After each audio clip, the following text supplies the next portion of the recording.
tía Generosa Molina González, mi padre María José Molina González y mi tía Lucila Molina Miranda. Solo tengo una hermana, Marisa Molina de Cascante, y mi abuelo era un hombre muy ilustrado. Era un hombre letrado, escribió poesías, poemas, y era una persona pues de mucha dignidad aquí en la comunidad navideña, en ese sentido de facilitar préstamos al 9% anual. Ahora que yo he estado leyendo las escrituras notariales de 1933-34, se acostumbraba los otros prestamistas a cobrar el 1% mensual, quiere decir que cobraban el 12% anual. Y mi abuelo mantuvo esa posición que era lo que cobraban los bancos en esa época, del 9%, lo que le facilitó pues tener una buena clientela en los préstamos, ¿ves? Y él se dedicó toda su vida pues a ese negocio,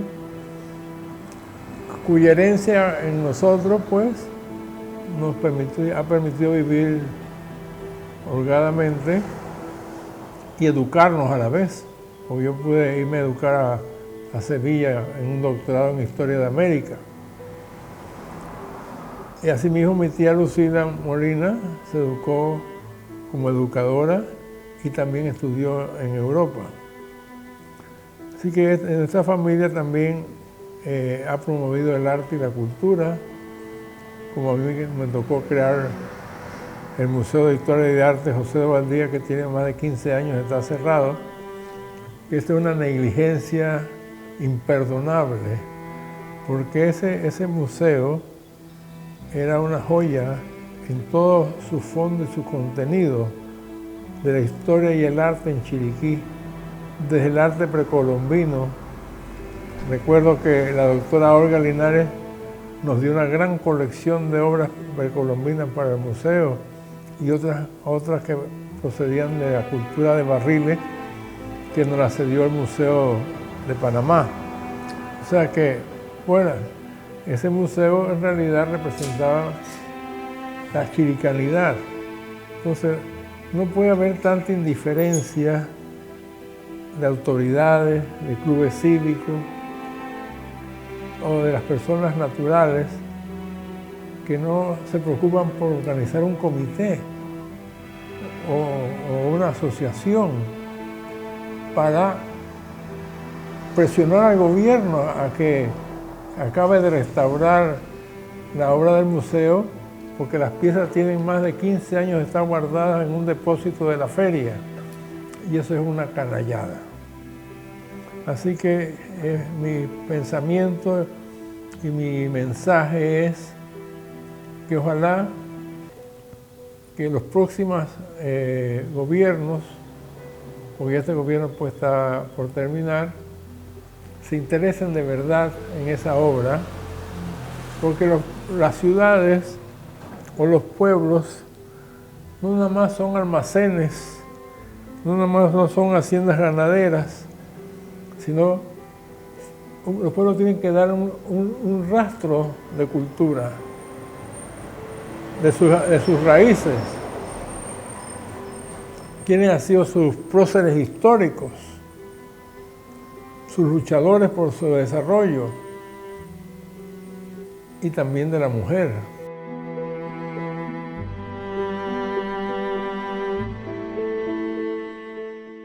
Debo decir una cosa.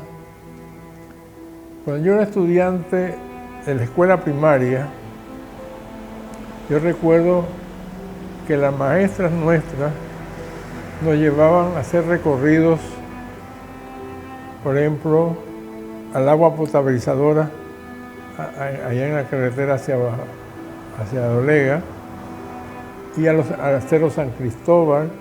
La gente iba a hacer romería al Cerro Santa Cruz.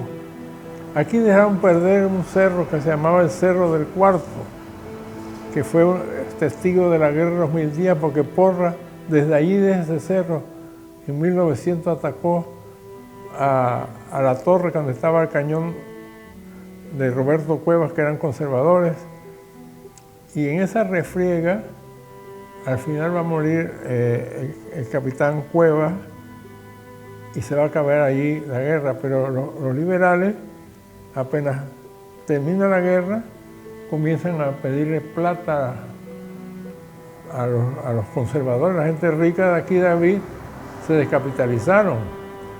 Y ellos también, los liberales, porque cuando ganaron los conservadores también hicieron lo mismo con los liberales. Entonces, esta guerra civil promovida por Porras fue estéril. No se ganó nada prácticamente. Ellos, por apoyar al liberalismo en Colombia, hicieron meter aquí hasta los campesinos chiricanos que triunfaron en el combate de San Pablo, dirigido por el general Manuel Quintero Villarreal, contra los líderes del ejército caucano conservador. Entonces, si a un pueblo no se le enseña la historia, no se le enseña de sus artistas que han promovido el arte y la cultura, sus poetas, sus historiadores, ese es un vacío cultural que tienen esas generaciones. Porque en la generación que yo me levanté, que no habían tantas universidades aquí en David, eran gente muy ilustrada, los abogados leían los periódicos, hacían publicaciones en los periódicos, en revistas, y las familias se reunían, porque no había televisión, a hablar de la guerra de los 1000 días, de los sucesos de Coto, de los temblores de 1934. Entonces, el joven iba escuchando toda esa historia, pero ahora ya los jóvenes no conversan con los abuelos, están conversando con la televisión y los celulares. Así que ese vacío que se tiene es porque los mismos maestros y profesores no se cultivan mayormente, nomás se cultivan en la materia que dan y pare de contar.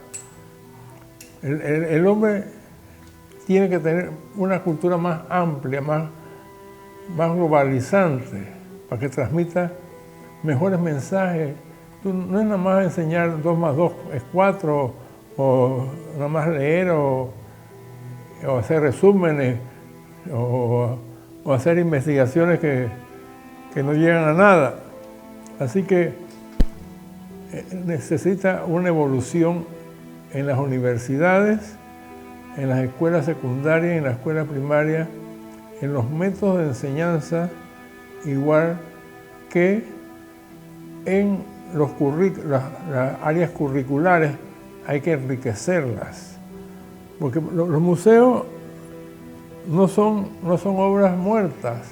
Los museos le dicen algo. Aquí acaba de llegar un bisnieto del abogado Eduardo Segovia, y aquí tuvieron sus parientes que acaban de donar para este museo 2 obras pictóricas de Oscar Terán Albarracín y de Aurelia Jurado Quintero, en pinturas al óleo. Gente que tuvo trayectoria histórica. Entonces, eso es lo que es un museo, que tú en una gira reconoces obras de arte, los muebles antiguos, la trayectoria de algunos personajes. Aquí tenemos un departamento también donde están los soldados de Coto. Tenemos aquí en este museo también la sala del hombre de trabajo del chiricano, todos los instrumentos de labranza, de los trapiches y de todo. O sea, es darle una muestra al visitante. Y yo aprendí esto de los museos de esta manera. Cuando venían mis primos de Panamá mayores, yo los llevaba, no había nada que ver, los llevaba a ver las casas bonitas en el Terronal. Entonces ellos me decían, Mari, pero tú nomás nos llevas a ver las casas aquí de los ricos. Y entonces también observé algo, que los que venían de Panamá o cogían para Boquete o tomaban para Volcán. Pero si tú no tienes atractivos culturales o sociales no se quedan aquí en David. Entonces, esa es una baja, porque la gente no sabe valorar a los museos. Los museos son también atractivos turísticos.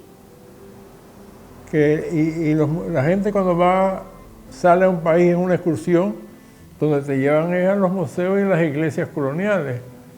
Entonces aquí las iglesias, salvo la de Dolega, conserva un retablo colonial del siglo XVIII, más o menos de arte del rococó y barroco. Entonces, y Alange, que tiene mucha tradición, por eso que la procesión de Alange, el Viernes Santo, ninguna es mejor que esa procesión, porque guardan la tradición en los cantos que le llevan, en los adornos de las andas con caracucha, con todo eso. Entonces, Alange, que era la madre de la historia chilicana, es donde conservan más la tradición de nuestro pueblo, sus costumbres, sus comidas, todo, ¿ves? Así que yo sí doy este mensaje, invito a las personas, a los profesionales, abogados, gente intelectual, porque aquí a veces somos muy individualistas. Aquí hay grupos literarios que luchan por promover la poesía y la literatura. Aquí también está la Fundación Cultural Gallego, que ha hecho su papel también de desarrollo aquí en la provincia. Pero son llamaradas nada más. Nosotros necesitamos que se formen cambios estructurales. Por ejemplo, un administrador de un museo no puede ser un puesto político. Tiene que ser un hombre de cierta cultura y cierta ilustración, en historia, en arte,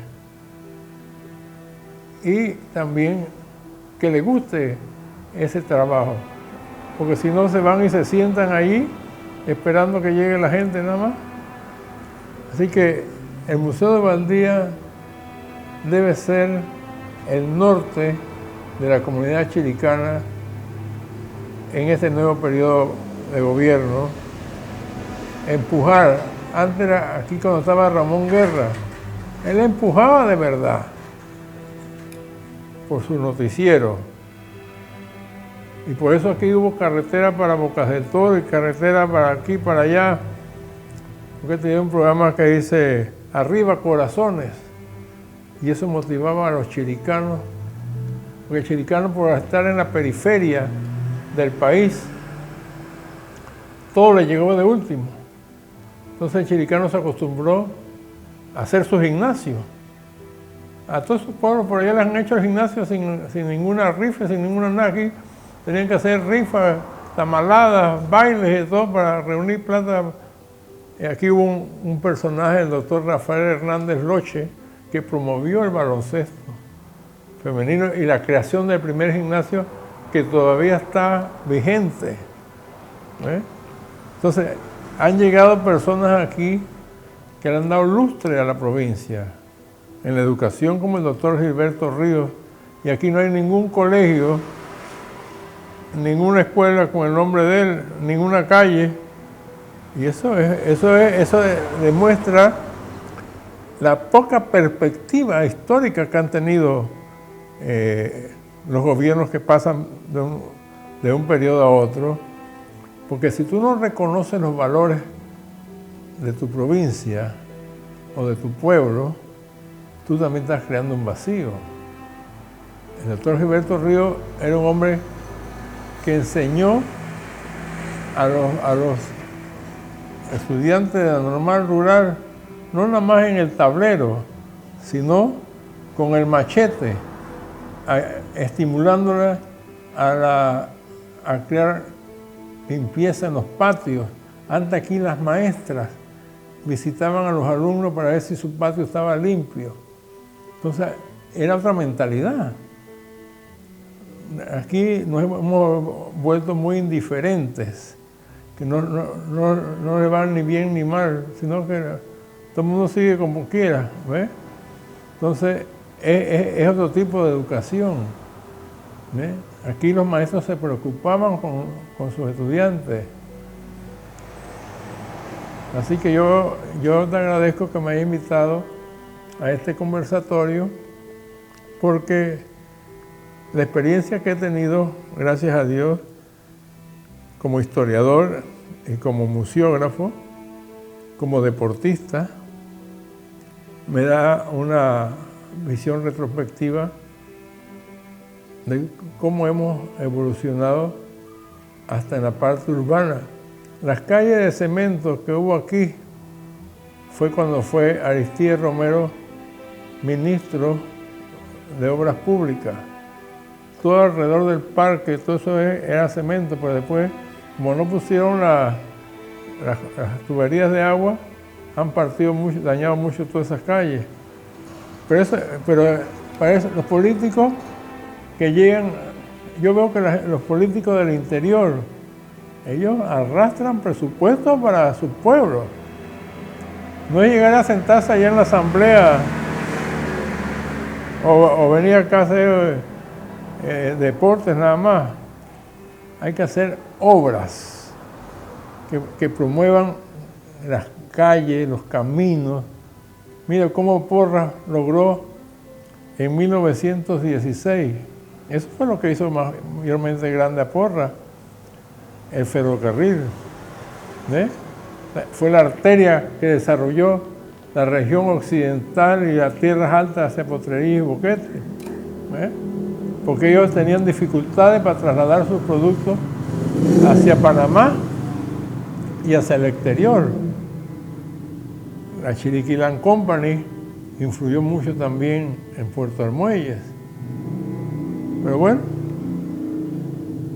hay unos que, como dice el dicho, que arrean y otros que no arrean, ¿eh? Sino que destruyen.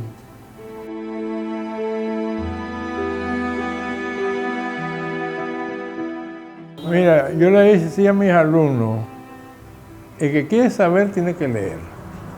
Si tú no lees, no sabes, mayormente. Tienes que estar al día de lo que te ilustren los periodistas sensatos. Porque esto que acaba de pasar, yo considero que el pueblo fue ingenuo. Se metió en camisas de 11 varas para destruir una obra de la minería, que eso lo que va a producir ahora es una recesión económica para Panamá. Ya lo están explicando los economistas.